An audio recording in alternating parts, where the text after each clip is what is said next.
সূর্য ডোবার এই মুহূর্তটা আমার কাছে এত সুন্দর লাগে, মনে হয় অপলক সূর্যের দিকে তাকিয়ে থেকে কি অসম্ভব সুন্দর দেখায় সূর্যটাকে, তাই না? আর সূর্য আমাদেরকে শেখায় যে অস্ত যাওয়া মানে আবার নতুনভাবে উদয় হওয়া। এটাই আমাদের একটা শিক্ষা যে জীবনে কোনো কিছু শেষ হওয়া মানে শেষ হওয়া না, আবার নতুন করে শুরু করা।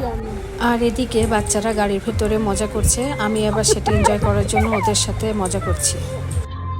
বাচ্চা কাচ্চা নিয়ে আমি যখন খুব দূরে কোথাও জার্নিতে যাই তখন আমি গাড়ির মধ্যে একেবারে বালিশ কম্বল সব কিছু নিয়ে যাই, যাতে ওদের একেবারে লেটা কম্বল নিয়ে চলা যাকে বলে। বেডরুম গাড়ি আমাদের হলো গাড়ি, বেডরুম গাড়ি নেই রেডি। হ্যাঁ,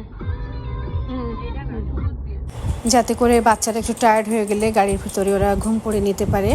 তো ঘুমানোর পর ওরা আবার এনার্জেটিক হয়ে যায়।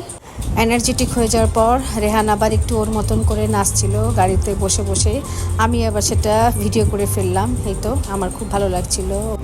তাছাড়া আমার কাছে মনে হয় ছোটোবেলার এই সব স্মৃতিগুলাই বড় হয়ে যখন দেখবে তখন খুব ভালো লাগবে ওদের, কারণ সারা জীবন তো 3 ভাই বোন একসাথে থাকবে না, কে কোথায় চলে যাবে, তখন এই স্মৃতিগুলো ওদেরকে আনন্দ দেবে। এই জন্য আমি এগুলো ক্যাপচার করে রেখে দিই আমার কাছে।